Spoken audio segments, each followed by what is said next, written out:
homie. Is it worth it? Is it what up? What up? What up? It's Garage Gym Homie. Is it worth it? What up? What up? What up? It's Garage Gym Homie. Hey, is it worth it? Hey, what up? What up? What up? It's Garage Gym Homie. Hey, is it worth it? What up? What up? It's Garage Gym Homie and my brother Shelby. And today we're talking about personal trainers. Good versus bad. The good versus the ugly. Is it worth it? Before we get into this here, please click the subscribe button. I got content coming out all the dang time for you. So click subscribe and let's get into this. Looks like our heads are on fire, bro. Mine always looks like that. We got the fireplace going behind us, or my brother's new crib. We're going to have to do a garage gym tour soon. But I brought my brother in on this hitter because he is a personal trainer. Tell him about your resume, bro. I mean, the resume is really, I've been working out for, 12, 13 years now, but the professional resume is I'm an NASM, National Academy of Sports Medicine, certified personal trainer, which by no means makes me awesome, amazing. I mean, that's just a credential. So what makes you great is the way in which you work, the way in which you develop your own skills and can explain those to others. And that's going to be part of the video, is to identify, what makes a good personal trainer. And I'm not going to say what makes a bad personal trainer, but I'll just say what makes a good one and a great one for somebody who could keep improving, So wow. We won't call them out too much. Hey, go lay down. Go lay down. Gemma. All right, excuse me. So listen, I've never had a personal trainer. I don't think I've ever done a personal training session in my life. Have you ever had a personal trainer? I have, but I feel like I've been your personal trainer in the past. You feel like that. I don't feel like it. He's I know. talking feelings. Oh, you feel like that. Did I bring you to the gym when you first came back from California? That's what a friend does, man. I'm not your friend, pal. That's what... I'm not your friend, pal. That's what a friend does, bro. Yeah, bro. That's what a brother does. Right. Right. Your brother happens to be a personal trainer. So you train me. Put some respect on my name. You train me. Yeah. For free. If I had an MD and you came into my office, would I just be your brother just helping you out, or would I be your doctor? Well, it depends the circumstances, man. All right, listen. So here's the point. My brother's been you've trained at multiple gyms. Yeah, I used to, before I went legit and got my credentials, I used to go into some Planet Fitnesses. I had my clients have black cards, which means they could bring a guest, and I would train them. I've gotten kicked out of quite a few of them in the past, as well as LA Fitnesses. And then I went legit, and I went to a gym that I did not work for the gym. I was an independent contractor for them, which means I just paid them a monthly rent, and I was able to train people, as many as I wanted over there. So that was a nice deal and a nice change up. At Orchard. Yep.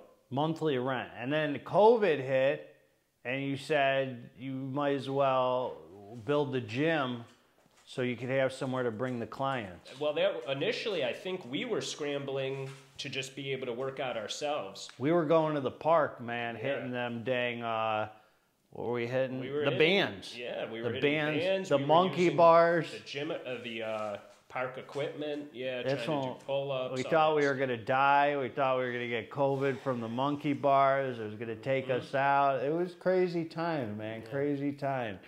So... anyway, what was that noise? That's me. Oh, that's you. Okay, so we're good. So listen, I've only done, as far as personal training goes, I've only been an outsider. And when I go to the gyms, I spot trainers and I could see what they're doing. And in my opinion, I haven't been too impressed with most of what I see. I feel like I'm kind of an advanced workout dude. And I've never really needed somebody to... I've never needed a trainer to get motivated. Let's put it that way. That doesn't mean I couldn't benefit from a trainer. I'm not saying that. But I've never needed one like to get in the gym and hit the weights. So I know a lot of people need to pay money to kind of invest in themselves so they make sure they're pumping iron and doing what they're supposed to be doing, which is a good thing. Investing in yourself, I think it's good to spend money on yourself. Spend money on your own money on therapy or training or whatever it is, because then you're more likely to ensure that you're going to follow through. Is that true or no? I have plenty of clients who pay and still don't show up to their sessions, and I have to charge them anyway, especially if it's on the same day cancellation. Those are people with money. Those are people who can get away with it and do it. But for the average person, if you're going to put your money out there and say, you know, I'm paying for 10 sessions up front, the likelihood is you're going to be there. But it happens where people pay and they still don't show up. So those are people who are really unmotivated to come on in. I also think that, you know, if we're going to start getting into it as far as what makes a good personal trainer, somebody who can help you identify your goals. You know, you can be walking in and you don't have a game plan, you don't have a reason, specific reason why you're coming in, and that trainer sits down and helps you identify what it is that's doable, what it is that's realistic, gives you a time frame, gives you an understanding of how we're going to go about it. I think that's super important, and that's the same thing in therapy. You know, I'm also a psychotherapist, and to be able to sit down with somebody and help identify their goals, super crucial. So that's the first thing you do with them? Yeah, sit down, talk to them, see what it is that they're looking to do. Absolutely. I mean, throughout that whole time, we're establishing a relationship. We're establishing a connection and a trust so that they don't feel like I'm a stranger. They feel like that they can talk to me, tell me exactly what it is that they want to do, because a lot of people are shy to talk about what it is that they want. You know, I want to lose 20 pounds, 30 pounds, 40 pounds. I want to put on this much muscle, whatever it is. They can be intimidated. And it is good for a client to be a little intimidated by you. And what I mean by that is for them to look at you as a higher up. That means that they probably see you as somebody who knows something. And that's confidence that you can bring. And I think that that is very good for somebody. Not overconfident, not somebody who's standoffish and cocky, but somebody who knows their stuff. And so, yeah, being that kind of expert is also very important. Now, do you feel like, as a trainer, as you live, do you feel like you're in a sales position? Does it feel like that? No, I mean, a lot of people live like that. I do not. I like, and this is the same thing in my therapy, which has been, some people don't agree with this, but I like to be there for somebody who genuinely wants to be there. I don't want to be there saying, come on, you got to come in, you know, you need this right here, right now. Like, this is super important for you. I don't want to sell somebody. I think that I do best when somebody already has the motivation to come because they see that this thing is worth coming to. I do not like reaching out if somebody, you know, has a hiatus for a couple weeks or whatever it is. I'm not going to be chasing them. That's not my position. I do build a good relationship with most of my clients, so I will, you know, have the want and the wish to reach out and see what's going on and see how they're doing, but I'm not going to be, you know, saying, hey, you got to come back type of thing. I just remember, man, I used to go, when I'd go to any new gym, they'd sit you down, and, you know, not a lot of people are like me, man. You know, they don't all have that background of being able to say no to people, you know, going to jail or prison or something. So most people are pretty easy to push around. They sit you down and they're like freaking gangsters, man, especially at Powerhouse Gym. They sit you down there and sell the trainer, and you're just like, you feel bombarded in there. And it's like, all you want to do is say no and get to hitting the weights and just well, be the like... thing about the guys at Powerhouse and a lot of gyms is they're not the trainers themselves. A lot of them who are trying to sell you on a package of training, the initial people, those are the people who are giving you a tour of the gym and showing you, you know, all the equipment, showing you the locker rooms, and then they sit down and they say, you know, here's something else that we can do for you. So they're literally just in a sales position. Yeah. So they don't have heart, you know, in the sense of caring about training goals and things like that. They're just trying to get these trainers work. And the reason they want to get these trainers work is because most people don't do what I did, which is pay a monthly rent.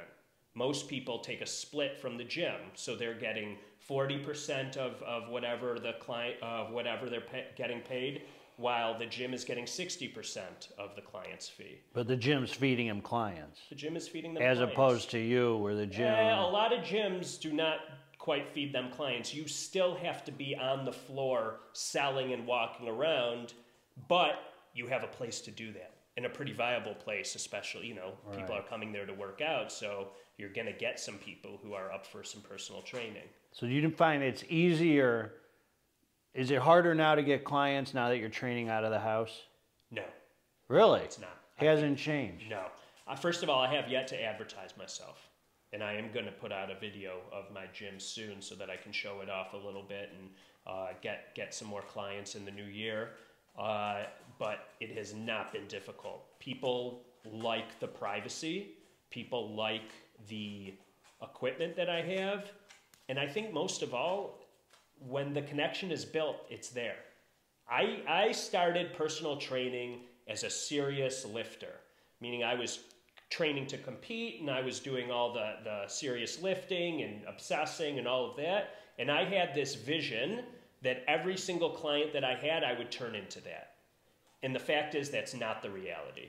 I mean, you can create your niche of the particular clientele that you want, but if you want to make money and be versatile and be able to take clients as they come, the majority of your clients are not going to be those serious lifters or those serious, you know, motivators. They are, you know, older, middle age, just trying to keep fit, trying to get out of the house and do something. I feel and that. I have no problem with that. That's like most of the people I sponsor don't end up throwing their heart and souls into the 12 steps. They're like, I either lose them and then they come back, hopefully, or maybe they'll throw their heart and soul into it, or maybe they'll just do enough to scrape by. Yeah. But the difference between that one and this is you need them to do those steps in order to stay sober. I do not need my clients to go all in order to stay relatively fit, healthy, or whatever. That's true. You know, so there is a little difference there, but I understand what you're saying. So I'll just say a few things, man, you could address, because I'm just coming from an outsider. I used to be, I've spent a lot of time at public gyms. First of all, a lot of the trainers look like junk. That's number one, which was not very impressive. And I'm thinking, like, how can you look like complete garbage, but you're training people to look good, but you're not living that life yourself? And I'm not saying, some of them just look super average, just like regular dudes. And maybe that's okay, I don't know. But it was kind of like, dang, man, you're training someone who literally already looks better than you, a lot of these people. The other thing I'd see is people, and you can tell me what you think of this, people just let people do the rep any freaking which way, man. Yeah, and it's just like a timing. It's just, let's get through this hour. And I think to myself, would you do the rep like that? Yeah. And no, you wouldn't do the rep like that. So why would you let your client do the rep like that? Yeah, that's at a point, usually at the beginning of somebody's training career, and I believe that this has to do with timing and how long you've been doing it. I think that usually people start out more eager and more willing to give energy and more willing to, you know, be there with the client and be super present and all of that. I think that as time goes on, it's looked at as just another hour that you have booked and you're trying to get through that hour. If you want to keep clients long term, you can't live like that. You can't be a trainer like that. And if you're noticing your trainer doing that, then chances are it's safe to say that you should get somebody else who's more motivated and more willing to point out the things that you need to switch up. Because I can walk in a gym right now and look around and be able to call out person after person for things that I can see with form, right? So if your trainer isn't calling you out throughout your session and you're just getting through it without any criticism or critique or, advice, then you got to question kind of who you're with, I think it's crazy. I mean, my sponsor in AA, he's trained people for like 40 years. I can't imagine he's trains people like that. And I mean, I think he's got his attention on every single rep. Yeah, which means put your phone away. Don't be thinking about other people while you're with your client. Don't be talking too much about your personal stuff. That's another thing that makes a trainer potentially good or bad, is how much they're, talking about themselves and getting involved in themselves instead of focusing on you. Because you do build a relationship with these people. You do build a relationship with these clients, but you still need to remember that this is a professional setting and you should treat it as such. Now, do you think a good trainer pushes their clients to the max? It depends what you mean by the max. If you mean, does a trainer push their clients beyond what their clients thinks their capabilities are, but you as the professional know that in fact it is within their capabilities, then yes. I think that a trainer needs to push their client so that they can build that client's confidence up and show that the person is able to do what they want. But sometimes it goes reverse. Sometimes a client thinks that they can do more than they actually can. And in that case, a trainer needs to be able to eye that and say, we're not going to do that today because you're just not ready for it yet. I find that as a workout guy, I'm capable of doing, it's usually I can do more than I think I can. I usually think, man, that's too heavy, man, that's too much. But I think with the proper guidance or whatever, I always find that like when I used to go hit the weights with Tyrone, he kind of pulled the best out of me. I was hitting like 315. Like, I don't do that anymore, man. Sure. Like he would be, come on, man, that's nothing. And how many times has Tyrone come in talking about an injured shoulder? Tyrone's reckless himself. I'm not saying, Tyrone, I love you, bro, but you're reckless as heck. I'm talking about, but he would help bring the best out of me. When you're playing in basketball, when you're playing in tennis, when you're playing in anything, and you're playing with people better than you, you are going to get better. I mean, you could choose the defeatist attitude and look at that and say, man, these guys are so much better than me and out of my league and whatever, but you got to choose to look at that as a reason to rise up. And I think that a lot of people can do that when they're working with somebody who's able to push them and show them that they can do more than they're capable of. All right, so let's say I'm brand new, man. I'm going in the gym, I'm brand new. I'm set that I want a trainer. I do want somebody to guide me and show me how to work out properly. Am I initially, let's say, what am I looking for? Am I looking for someone who does look good? I think that's all different with different people. I think some people are intimidated by somebody who actually looks good. That's those Planet Fitness folk. And then I'm not calling out everybody, I'm just saying in general. They got pizza and bagels, they homie. Got pizza and bagels, and then they got trainers who are actually not trainers. They're fitness instructors because they don't have actual credentials, but they do pass them off as personal trainers who are teaching you and showing you things. And again, I'm going back to the fact that it does not take somebody who's certified to be good at what they do.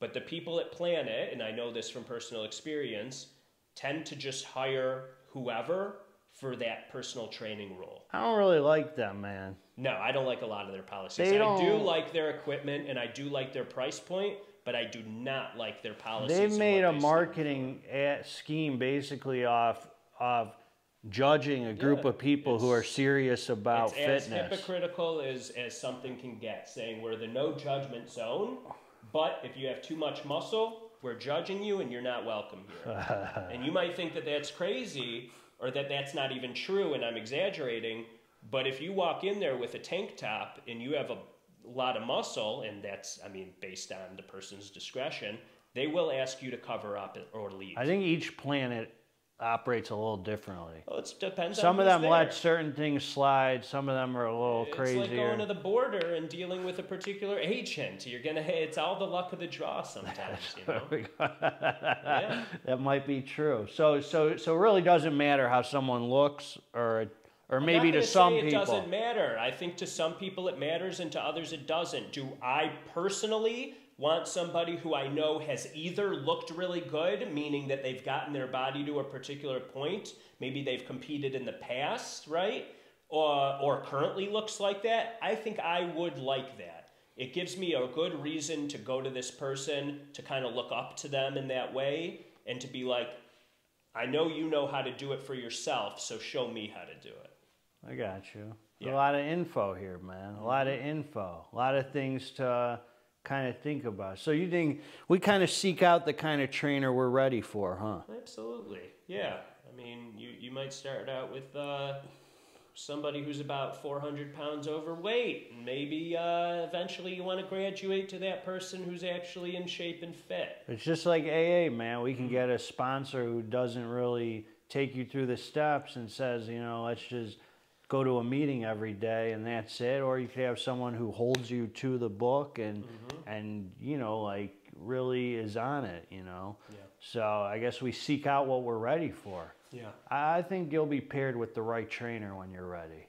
I think training is a nice thing. I think it's a good thing. I've just never had it because it's not that I can't learn anything from them. I've always been motivated to hit the weights, like give it 110% when I'm in there. Yeah, the other thing about a personal trainer that you want is somebody who doesn't get too comfortable in their role as far as what your routine is. You know, you don't want to be coming in doing the same things. You want somebody who's able to learn, and this goes for everything, man. For therapy, for AA, for personal training. Listen, AA has the book, and that's not going to change.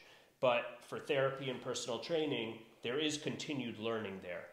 And there are ways of doing things that maybe can be tweaked, maybe can be changed.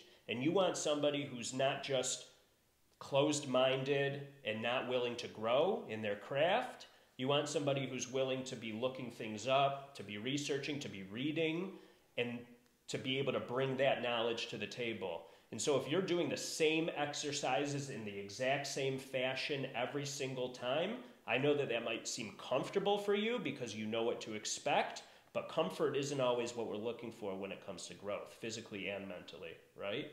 We got to be out of our comfort zone. Make sense? Yeah. Yeah. So a trainer shouldn't be checking their phone during the sessions? No. Not at all. Unless they got a baby on the way. Baby on the way. And not even that is a good reason. All right. So yeah. So how about watching the clock? Yeah, well, I mean, listen, if I'm in a therapy session sitting with somebody who's pouring their heart out to me, and then I do one of these, I'm in some trouble, right? Yeah, so you got to do a sneak and it's got to be the same thing. You got to treat this person like they are important to you, because the person who's in front of you should be important to you. The person who's in front of you who pays you in order to give them a service is important to you. Whether you know it or not, they are important to you. Whether you treat them as such is different. But I recommend that you treat them as such, or find somebody who treats you like you're important. So even us who have limited gym equipment, you find you're able to switch up the routines? Yeah, absolutely. No it is problem. more limited, and I do need to be creative with it, but it's just my laziness if I'm not switching things up every so often, because there are absolutely ways to switch things up and to make things different and to bring new variables to the table, all of that. You know, whether it's rep range, amount of sets, if you're doing circuits versus isolated exercise, all of that stuff can be manipulated. That's good. All right, so we got anything more? Not right now. It was a good conversation. There's a big list, man. There are plenty of things that makes somebody a good trainer, and just a good person to work with in general, in any capacity. So we've named a few for sure, a few very important ones. We're just having a conversation here, people. That's all it is. Just asking questions. Just asking questions. Don't get defensive. Don't get crazy. I can get crazy too, son. Yeah, you can. Yeah, I can get crazy too. All right, man, we said it all. Let us know what you think about this. What's your experience with trainers? Smash the dang like button, subscribe. God bless all you. Together, let's get this dang muscle. We're out.